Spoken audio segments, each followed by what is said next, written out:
Amenhum. Dada a complexidade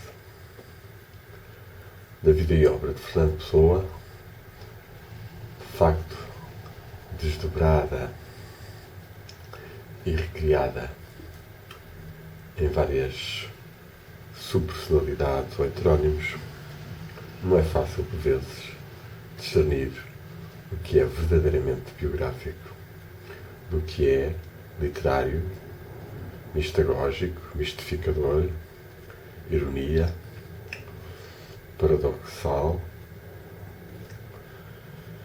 E a melhor forma de tentarmos cingir essas manifestações do próprio Fernando Pessoa é certamente, seja nas cartas juvenis, nomeadamente a correspondência com Armando Cortes Rodrigues, com Mário de Sá Carneiro e com a sua tia Anica, seja mais tarde as cartas e notas autobiográficas que nos deixou. Se essas cartas a Armando Cortes Rodrigues, em que manifestam a sua aspiração a ser ele próprio e a manifestar a sua própria genialidade e sacralidade de missão, o isolamento em que se encontrava de verdadeiros amigos próximos, se a carta a Mário de Sá Carneiro, em 1915, manifesta também esse tipo de sensibilidade e, simultaneamente, manifestada já em termos psíquicos de energias etéricas e astrais consciencializadas pela sua alma, terá, contudo, na carta atiânica de junho ou setembro de 1916, que encontramos a maior descrição autobiográfica em termos espirituais dos vários fenómenos que Fernando Pessoa estava a viver, nomeadamente de visão etérica e astral, de capacidade de escrita inspirada pelo alto e outro tipo de percepções, até que levaram algumas pessoas a crer que se trataria dos próprios heterónimos que lhes estariam a aparecer, o que não parece de modo algum verdade. Já em 1920, quando Fernando Pessoa se separa do seu primeiro namoro, Ofélia, quem mais tarde virá a namorar, de novo vai justificar a separação dela pelo facto de ter obedecido a outras leis que não permitiam os caminhos e as afeições que Ofélia desejaria, já que tinha que obedecer a mestres ou superiores desconhecidos. Temos nesta fase ainda Fernando Pessoa a manter uma conexão com os mundos espirituais e a admitir essa hipótese de que as suas capacidades psicoespirituais justificavam a ideia que estava a ser guiado e impulsionado por uma tradição espiritual qualquer, de qual ele, aliás, através da sua própria escrita automática, teve alguns sinais, em especial com a aparição, imaginada ou real, de Henry Moore, que lhe ditou as mensagens que respondiam às suas interrogações de jovem adolescente e que lhe respondeu com mais sabedoria. Henry Moore foi um dos grandes sábios do platonismo de Cambridge, da escola platónica de Cambridge, com Wordsworth, John Smith, e que foi certamente ou conhecido por Pessoa em alguma leitura, o que não está ainda confirmado por nenhum investigador, mas que se justificaria. Além disso, mesmo nos seus diários de jovem, por vezes, ou em pequenos textos autobiográficos, nós temos algumas indicações interessantes sobre a biografia mais espiritual de Fernando Pessoa. E diante desta edição da mensagem, dedicada na Prel Arte pelo Zé Maria Ribeirinho e ilustrada por uma série de artistas de grande qualidade, dos quais tenho a honra ou a graça de conhecer vários, tal como a Altina Martins, Ana Pereira, a Inês Carreiras, o Zé Maria Romier, que é o próprio editor também, a Maia Horta, Mariana Krupensky, Maria Lourdes Oliveira, Maria João Nunes, Mónica de Moraes, Sónia Queimado Lima, etc, etc. E que, de facto, juntam à mensagem belas formas artísticas que foi desejado pela geração de Orfeu, e nomeadamente Orfeu era essa ponte entre a literatura e a arte, entre o pictógrafo e o textual, como Almada tanto realçou, e que nós esperamos ainda, dentro desta gravação, ter tempo para ler um ou dois dos poemas da mensagem que têm mais conteúdo autobiográfico. Este vídeo vai tentar então dar uma percepção mais profunda e mais apoiada nos textos do próprio caminho biográfico traçado por Fernando Pessoa sobre si próprio. Em 1907, ele escreve um apontamento muito simples. O alimento literário mais precoce da minha juventude, da minha época de criança, foram as numerosas novelas de mistério e de terríveis ou horríveis aventuras. Esses livros, que são chamados livros de rapazes e que tratam de experiências excitantes, eu ligava pouco. Uma vida natural e saudável estava fora da minha simpatia.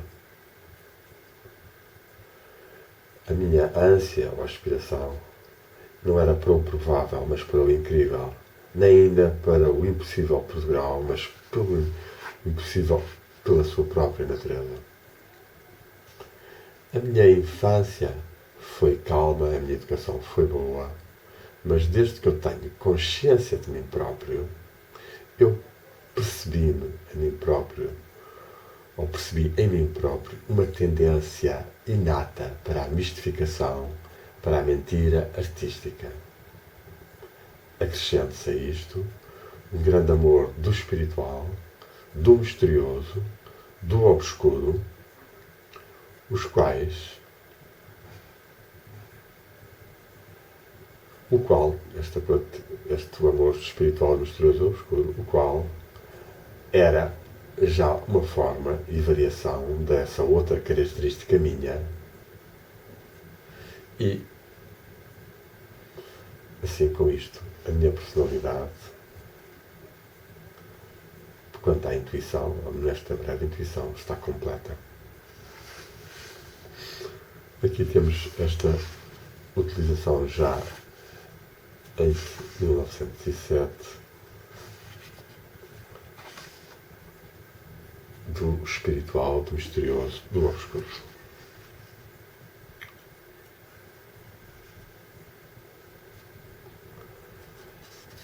Quando regressou a Portugal, em 1907, pouco depois, deixou-nos um texto bastante interessante, escrito em 5 de setembro de 1908, em que nos diz também: Deus me dê a força para eu extrair, para compreender a síntese inteira da psicologia e da história psicológica da nação portuguesa.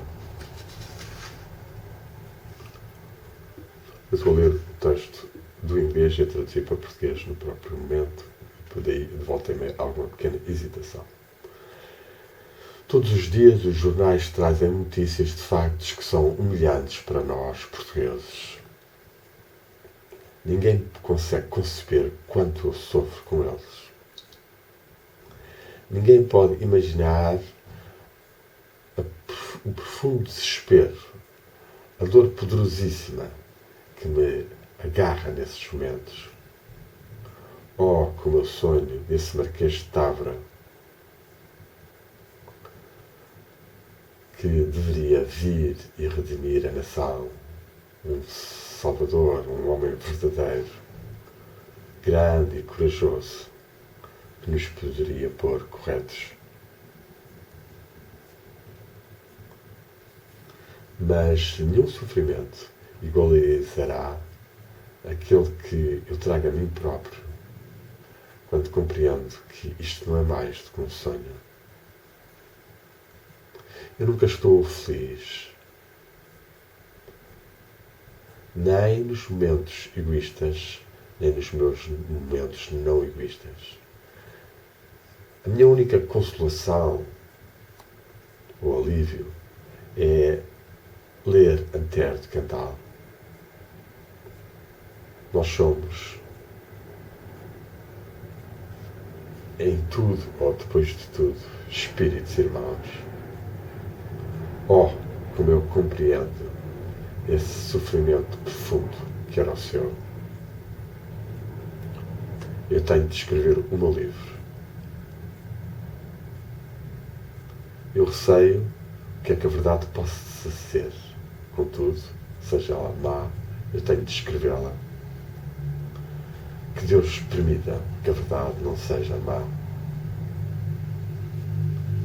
Gostaria de escrever no melhor estilo, mas o meu poder de escrita foi-se. Escreveu em 1907.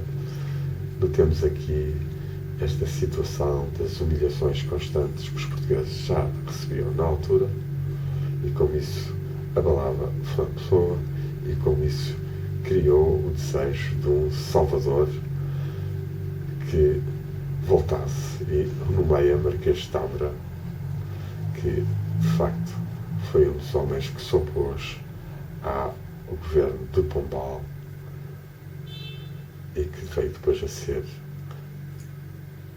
supliciado, morto por ordem do próprio Marquês.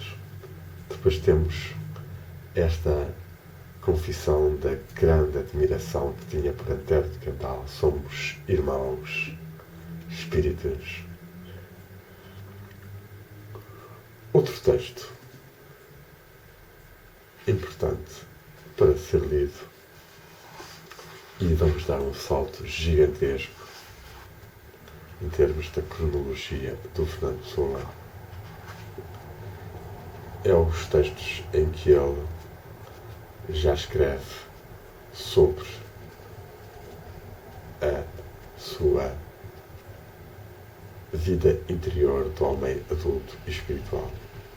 E então encontraremos os textos que são notas biográficas e que são cartas a Adolfo Casais Monteiro ou a João Gaspar de Simões, e que, de certa forma, vemos Fernando Pessoa a revelar a sua realização interior e a sua adesão a certos mestres ou a certos caminhos.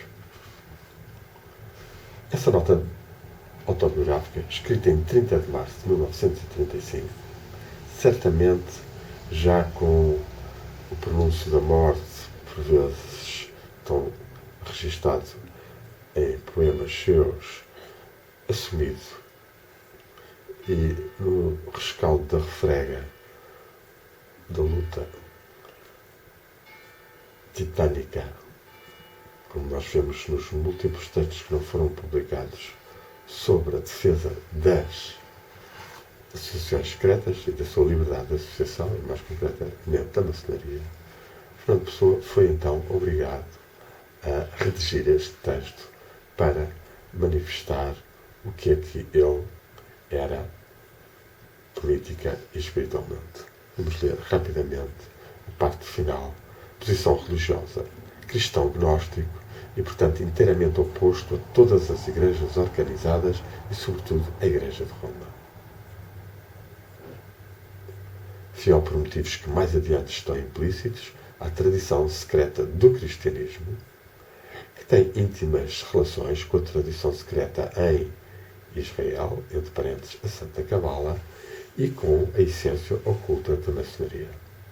Da posição religiosa, tanto pessoa afirma-se um cristão gnóstico, marca a sua ligação com os mistérios e com a tradição iniciática, mágica, teúrgica, hermética, alquímica e de autoconhecimento, independentemente de igrejas organizadas, tradição, no fundo, secreta que passou do cristianismo, através, por exemplo, dos templários ou da maçonaria.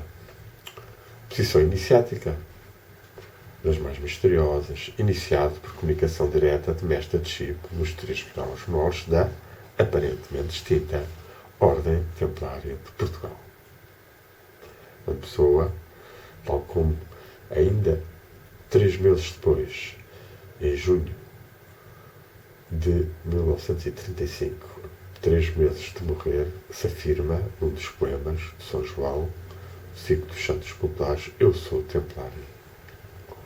Posição patriótica, partidária do nacionalismo místico, de onde seja abolida toda a infiltração católica romana, criando, se for possível, um sebastianismo novo, que a substitua espiritualmente, se é que no catolicismo português houve alguma vez espiritualidade. Nacionalista que se cria por este lema, tudo pela humanidade, nada contra a nação. Note-se aqui, nesta posição patriótica, a sua ataque forte ao catolicismo, justificado em parte também neste certo exacerbamento, na medida em que, por trás da lei da proibição das associações secretas, estavam também os jornais e os grupos de pressão e a própria Igreja. E esta frase final, tudo pela humanidade, nada contra a nação, que é também uma espécie de antítese das afirmações de Salazar, que era tudo pela nação e nada quase pela humanidade. Posição social, anticomunista e antissocialista. O mais deduz-se de que vai dito acima. Resumo destas considerações, ter sempre na memória o mártir Jacques de Molay, grão-mestre dos templários, combater sempre em toda a parte os seus 3 assassinos, a ignorância, o fanatismo e a tirania. Lisboa, 30 de março de 35, e assina Fernando Pessoa. Esta é, certamente, a nota autobiográfica mais importante e em que revela mais e que tem nesta parte final a sua mensagem de testamento: combater sempre a ignorância, pela cultura, pela educação, o fanatismo de todas as seitas e religiões e partidos e a tirania dos governantes e dos imperialismos. Vemos bem que esta batalha continua nos nossos dias e Fernando Pessoa fala-nos ainda numa carta em que explica a mensagem e, portanto, será interessante, face a esta mensagem, que temos diante de nós, lermos esta carta que não foi publicada, seria uma carta para ser publicada no jornal em resposta à polémica do Associações Secretas. Publiquei em outubro passado e pus à venda propositadamente em 1 de dezembro um livro de poemas formando realmente um só poema, intitulado Mensagem. Foi esse livro premiado em condições especiais e para mim muito honrosas pelo Secretariado de Propaganda Nacional. Há muitos que leram com apreço a mensagem, assim como muitos que leram ou com pouco apreço ou com nenhum. Certas coisas causaram perplexidade e confusão. Dois pontos: a estrutura do livro, a disposição nele das matérias e, igualmente, a mistura que ali se encontra de um misticismo nacionalista, ordinariamente colado entre nós, onde entre nós apareça ao espírito e às doutrinas da Igreja de Roma, com uma religiosidade, deste ponto de vista, nitidamente herética. O fenómeno independente da mensagem e posterior à sua publicação aumentou a perplexidade de uns e outros leitores do livro. Foi esse fenómeno o meu artigo sobre as associações secretas, incerto no Diário de Lisboa, de 4 de fevereiro. Esse artigo é um ataque a um projeto de lei, hoje lei, sob o assunto do título, e é cumulativamente uma defesa integral da maçonaria contra o qual o projeto era dirigido e a lei hoje se dirige. O artigo é patentemente de um liberal, um inimigo radical da Igreja de Roma e, entre parênteses, porque foi e se sente espontâneo de quem tem, para com a maçonaria e os maçons, um sentimento profundamente fraternal. Um leitor atento à mensagem, qualquer que for o conceito que formasse do mérito do livro, não estranharia o anti-romanismo constante, embora negativamente emergente nele. Um leitor igualmente atento, mas instruído, no entendimento, ou ao menos na intuição, das coisas herméticas, não estranharia a defesa da maçonaria em um livro tão abundantemente embebido em simbolismo templário e rosacruciano. E a este leitor seria fácil de concluir que, tendo as ordens templárias, embora não exerçam atividade política, conceitos idênticos no que positivos e no que negativos aos da maçonaria, e girando o rosacrucianismo no que social, em torno das ideias de fraternidade e de paz, entre parênteses, pax profunda frater, ponto de exclamação, é a saudação rosacruciana tanto para irmãos como para profanos, fecha parênteses. O autor de um livro assim pensado seria forçosamente um liberal por derivação, quando não o fosse já por índole. Mas, de facto, fui sempre fiel por índole e reforçado ainda por educação, a minha educação é toda inglesa, aos princípios essenciais do liberalismo, que são o respeito pela dignidade do homem e pela liberdade do espírito, ou, em outras palavras, o individualismo e a tolerância, ou, ainda em uma só frase, o individualismo fraternitário. Pouco depois, provavelmente, mas neste mesmo ano, nesta mesma fase posterior, ele escreve também este texto muito importante sobre a posição política fundamentada como espiritualidade, dentro de uma tradição espiritual. Fui sempre, e através de quantas flutuações houvesse por hesitação da inteligência crítica, em meu espírito, nacionalista e liberal. Nacionalista quer dizer crente no país como alma e não como simples nação. E liberal quer dizer crente na existência de origem divina, na alma humana e da inviolabilidade da sua consciência em si mesma e em suas manifestações. Por isso me foram sempre a origem de repugnância e asco todas as formas de internacionalismo, que são três: a Igreja de Roma, a finança internacional e o comunismo.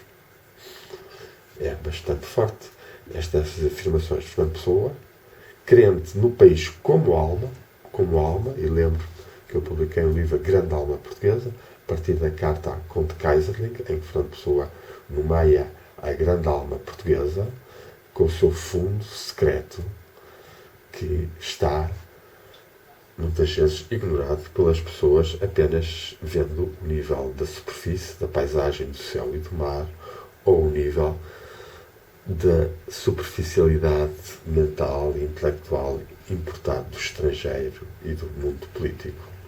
O mundo político que é aqui também fortemente condenado na parte final, sobretudo por estar submetido à finança internacional, uma vez que a própria Igreja de Roma e o comunismo deixaram de ser formas de internacionalismo opressivas, como a finança internacional está sendo, subsidiando as guerras, os armamentos e as grandes crises que têm destruído tanta gente e tantas possibilidades da humanidade.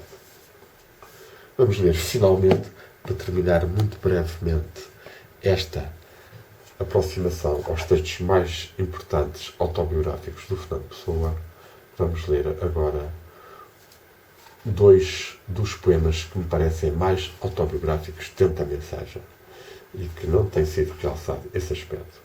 O primeiro será aquele em que, após ter falado de Bandarra e de Padre António Vieira, nos avisos, tem o terceiro aviso, que não tem nome, mas que é o próprio. Escrevo meu livro à beira mágoa, meu coração não tem que ter. Tenho meus olhos quentes de água, só tu, Senhor, me dás viver. Só te sentir e te pensar, meus dias vácuos enche de hora. Mas quando quererás voltar? Quando é o rei? Quando é a hora? Quando virás a ser o Cristo, de quem morreu o falso Deus, e a despertar do mal que existe, a nova terra e os novos céus.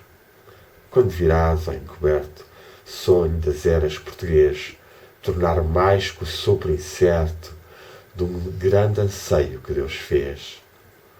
Oh, quando quererás, voltando, fazer minha esperança amor? Da neve e da saudade, quando, meu sonho e meu Senhor? Aqui temos Fernando Pessoa clamando fortemente, aspirando, com os olhos quentes de água de lágrimas, a invocar a divindade em si ou na manifestação de um ungido exterior que, contudo, apela a que o torne mais que o sopro incerto do anseio. Depois, vamos para o último poema, O Nevoeiro, em que Fernando Pessoa, de certa forma, faz autobiograficamente a definição de como ele sente e vê Portugal. E ele é, de certa forma, também Portugal, naquele momento e naquele ano. Nevoeiro. Nem rei, nem lei, nem paz, nem guerra define com perfil e ser este fulgor baço da terra que é Portugal a entristecer. Brilho sem luz e sem arder, como que o fogo fato encerra. Ninguém sabe que coisa quer, ninguém conhece que alma tem, nem o que é o mal, nem o que é o bem. Nem o que é mal, nem o que é bem. Entre parênteses, que ânsia distante, perto chora. Tudo é incerto e derradeiro. Tudo é disperso, nada é inteiro. Ó Portugal, hoje és nevoeiro.